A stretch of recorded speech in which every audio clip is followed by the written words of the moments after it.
नमस्कार, welcome back to my channel.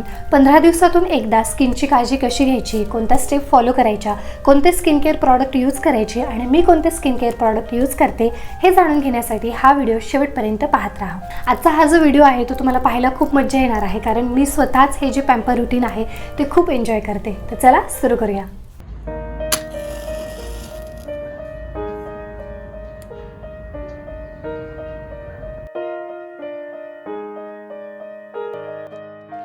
लागणारं सगळं सामान मी इथे आधीच काढलेलं आहे.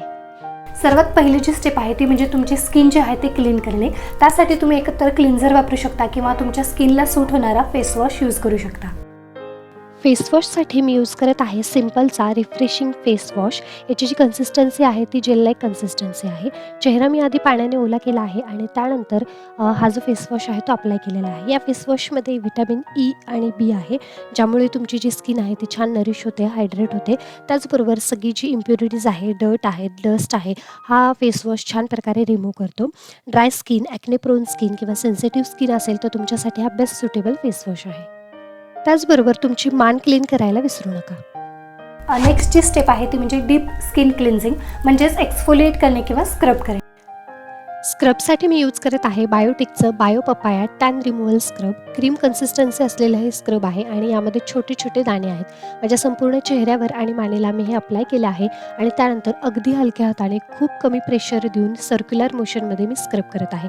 नावाप्रमाणेच हे स्क्रब टॅन रिमूव्ह करतं, तुमची स्किन छान एक्सफोलिएट करतं, डेड स्किन जी आहे ती रिमूव्ह करण्यासाठी हेल्प करतं. ऑल स्किन टाईपसाठी हे सुटेबल आहे आणि ड्राय स्किनसाठी सुद्धा हे सुटेबल आहे. सुमारे 2 ते 3 मिनिटे छान इथे मी स्क्रब करणार आहे आणि त्यानंतर पाण्याने स्वच्छ चेहरा धुणार आहे. त्यानंतर आपली जी स्किन आहे तिचा पीएच बॅलन्स करण्यासाठी आणि जी ओपन झालेली पोर्स आहेत ती श्रिंक करण्यासाठी मी इथे यूज करत आहे टोनर. टोनरसाठी मी यूज करत आहे डाबर गुलाबरी रोज वॉटर. माझ्या संपूर्ण चेहऱ्यावर चांगल्या क्वांटिटीमध्ये मी हे स्प्रे करत आहे. त्यानंतर स्प्रे केलेलं जे रोज वॉटर आहे ते व्यवस्थित स्प्रेड करायचं आहे आणि त्याला एअर ड्राय होऊ द्यायचं आहे. व्यवस्थित चेहऱ्यावरती हे जे रोज वॉटर आहे ते सुकल्यानंतर आपण नेक्स्ट स्टेप करणार आहोत. रोज वॉटर जे आहे ते खूप छान प्रकारे टोनरचं काम करतं आणि ते ऑल स्किन टाईपसाठी सुटेबल आहे. नेक्स्ट मी यूज करत आहे गुड वाईब्सचा कुकुंबर आणि लेमन आय पॅक. हे आय पॅच अशा प्रकारच्या पॅकेजिंगमध्ये येतात. तुमचे जर डार्क सर्कल असतील, पफिनेस जाणवत असेल किंवा अंडर आय बॅग्स असतील, डोळ्यांखालची जी स्किन आहे ती खूप डिहायड्रेट किंवा डल जाणवत असेल तर तुम्ही हे आय पॅच यूज करू शकता. 15 दिवसातून एकदा हा आय पॅच यूज करायचा आहे. डोळ्यांखाली अशा पद्धतीने तो ठेवायचा आहे, अप्लाय करायचा आहे आणि त्यानंतर सुमारे 10 मिनिटासाठी तो डोळ्यांखाली अप्लाय करायचा आहे. तर हे जे काही स्किन कन्सर्न जर तुमचे असतील तर तुम्ही हा आय पॅच यूज करू शकता. तर माझ्या दोन्ही डोळ्यांच्या खाली हा आय पॅच मी अप्लाय केलेला आहे. फेस पॅकसाठी मी यूज करत आहे वॉव स्किन सायन्सचा उपटन फेस पॅक. ह्याची जी कन्सिस्टन्सी आहे ती खूप छान क्रीमी कन्सिस्टन्सी आहे. माझ्या संपूर्ण चेहऱ्यावर आणि मानेला मी हे अप्लाय करणार आहे. आय पॅच मी लावलेले आहेत आणि त्यानंतर उरलेल्या भागावर मी हा जो फेस पॅक आहे तो लावत आहे. यामध्ये आहे टर्मरिक, केसर, चंदन ऑइल, त्याचबरोबर रोज वॉटर आणि असे बरेचसे काही घटक आहेत ज्यामुळे तुम्हाला डेड स्किन रिमूव्ह होते, त्याचबरोबर टॅन रिमूव्ह होतं आणि एक ब्रायटर स्किन टोन मिळण्यासाठी हेल्प होते. त्याचबरोबर हा जो पॅक आहे तो ड्रायनेस दूर करतो आणि हायड्रेशन तुम्हाला प्रोव्हाइड करतो. ऑल स्किन टाईपसाठी हा जो पॅक आहे तो सुटेबल आहे. सुमारे 15 मिनिटासाठी चेहऱ्यावर ठेवायचा आहे आणि त्यानंतर स्वच्छ पाण्याने धुवायचा आहे. आता हा जो आय पॅक आहे आणि फेस पॅक आहे तो आपल्या चेहऱ्यावर 10 ते 15 मिनिटासाठी ठेवायचा आहे आणि तोपर्यंत मी लिप स्क्रब करणार आहे. हा जो लिप स्क्रब मी यूज करणार आहे तो मी घरी बनवलेला आहे. हा लिप स्क्रब कसा बनवायचा, याचे काय काय फायदे आहेत याचा डिटेल व्हिडिओ मी चॅनलवर अपलोड केलेला आहे, तर तुम्ही तो चेक करू शकता. हा जो लिप स्क्रब आहे तो मी फ्रीजमध्ये ठेवलेला होता. थोडासा लिप स्क्रब घेऊन मी माझ्या ओठांवर याने स्क्रब करत आहे. लिप स्क्रब करत असताना खूप प्रेशर द्यायचं नाही आहे. अगदी हलक्या हाताने सर्क्युलर मोशनमध्ये तुमचे जे लिप्स आहेत ते स्क्रब करायचे आहेत, जेणेकरून तुमच्या लिप्सवरचे जे डेड स्किन्स आहेत, डेड सेल्स आहेत त्या रिमूव्ह होतील आणि तुमच्या लिप्सला एक छान हायड्रेशन आणि नरिशमेंट मिळेल.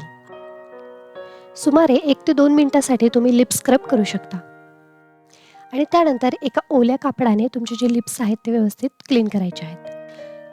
तर लिप स्क्रब झाल्यानंतर उरलेल्या ज्या वेळामध्ये मी टू डू लिस्ट करत आहे. मला काय काय करायचं आहे, कोणत्या ब्राईड्सला फोन करायचे आहेत, कोणतं कंटेंट प्लॅन करायचं आहे, इन्स्टावर कोणतं रील टाकायचं आहे, या सगळ्या गोष्टीची जी प्लॅनिंग आहे ती मी इथे करत आहे. तुम्ही तुमच्या सवडीनुसार किंवा तुमचं जे काम राहिलेलं आहे त्याच्या प्रायोरिटीनुसार तुम्ही हा वेळ त्या कामासाठी देऊ शकता. त्यानंतर मी इथे आपले जे आय पॅक आहेत ते रिमूव्ह केलेले आहेत आणि त्याखालचं जे सिरम आहे त्या सिरमने मी डोळ्यांची मसाज करणार आहे.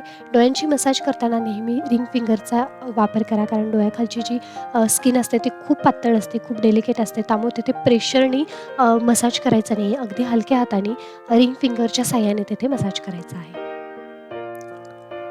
त्यानंतर एका ओल्या कापडाच्या साहाय्याने जो फेस पॅक लावलेला आहे तो रिमूव्ह करत आहे. पूर्ण पॅक व्यवस्थित रिमूव्ह केल्यानंतर मी चेहरा स्वच्छ पाण्याने धुतलेला आहे.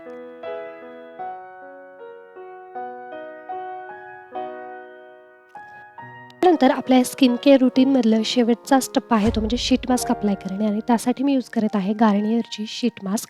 यामध्ये बरेचसे व्हेरियंट अवेलेबल आहेत. तुम्ही तुमच्या स्किन कन्सर्ननुसार किंवा स्किन प्रॉब्लेमनुसार शीट मास्क चूज करू शकता. तर मी येथे हायड्रेशनसाठी शीट मास्क चूज केली आहे. ही जी शीट मास्क आहे ती ड्रायनेस दूर करते आणि छान प्रकारे हायड्रेशन देते. ऑल स्किन टाईपसाठी सुटेबल आहे. सुमारे 15 मिनिटासाठी ही तुमच्या चेहऱ्यावर तुम्हाला ठेवायची आहे. आणि या 15 मिनिटामध्ये मी बुक वाचणार आहे. मला वाचनाची प्रचंड आवड आहे. जे माझ्या जवळचे आहेत त्यांना माहिती मी सतत वाचन करत असते. सध्या मी जे बुक वाचत आहे ते आहे 5 AM क्लब, पहाटेला समृद्ध कसं करायचं. तुम्हाला जर वाचनाची आवड असेल तर नक्की हे बुक ट्राय करा. जेव्हा तुम्ही शीट मास्क काढता त्यानंतर उरलेलं जे सिरम आहे ते तुमच्या चेहऱ्यामध्ये छान मसाज करत मुरवायचं आहे, जेणेकरून तुमची जी स्किन आहे, जी इरिटेट झालेली स्किन असेल ती छान सूद होईल, सॉफ्ट होईल आणि छान हायड्रेशन तिला मिळेल. सुमारे 15 मिनिटानंतर ही शीट मास्क मी रिमूव्ह केलेली आहे आणि त्यानंतर चेहऱ्यावर जे सिरम राहिलेलं होतं ते छान मसाज करत संपूर्ण चेहऱ्यावरती मुरवत आहे. मसाज केल्याने काय होतं, छान रक्ताभिसरण तुमचं वाढतं आणि तुमच्या स्किनचा जो पोत आहे तो सुधारतो. तर येथे जी मसाज आहे ती मी खूप थोडक्यात दाखवली आहे. तुम्हाला जर फेस मसाजवर पूर्ण डिटेल व्हिडिओ हवा असेल की मी मसाज कशी करते स्वतःची स्वतः, तर मला नक्की कमेंट करा. मी यावर एक डिटेल व्हिडिओ नक्की बनवेल. आणि येथे आपलं स्किन केअर जे आहे ते कंप्लीट झालेलं आहे. 15 दिवसातून एकदा तुम्ही असं स्किन केअर नक्की फॉलो करू शकता. शक्यतो हे जे रुटीन आहे ते रात्रीच्या वेळी करा, जेणेकरून तुम्हाला थोडासा वेळ मिळेल. घरातली सगळी कामे झाल्यानंतर, मोठी माणसं झोपायला गेल्यानंतर, मला सुद्धा एक 3 वर्षाचा मुलगा आहे, तो झोपल्यानंतरच मला स्वतःला थोडासा वेळ मिळतो आणि तेव्हा मी असं छानसं पॅम्पर रुटीन स्वतःसाठी करते. तर काय होईल, रात्रीच्या वेळी जर एकदा तुम्ही हे रुटीन फॉलो केलं तर तुम्हाला हे जे सगळे प्रॉडक्ट आहेत ते व्यवस्थित स्किनमध्ये मुरण्यासाठी हेल्प होईल आणि सकाळी तुम्हाला छान टवटवीत फ्रेश स्वच्छ स्किन मिळेल. That's it. हा होता आजचा व्हिडिओ. हा जो व्हिडिओ आहे तो फेस संदर्भात होता, म्हणजे चेहऱ्याशी संदर्भात होता. पण जर तुम्हाला हेअर केअरबद्दल माहिती हवी असेल, म्हणजे 15 दिवसातून एकदा हेअरची काळजी कशी घ्यायची, हा जर व्हिडिओ तुम्हाला हवा असेल तर मला कमेंट बॉक्समध्ये नक्की सांगा. जर बऱ्यापैकी कमेंट्स आल्या तर मी यावर व्हिडिओ नक्की बनवेन.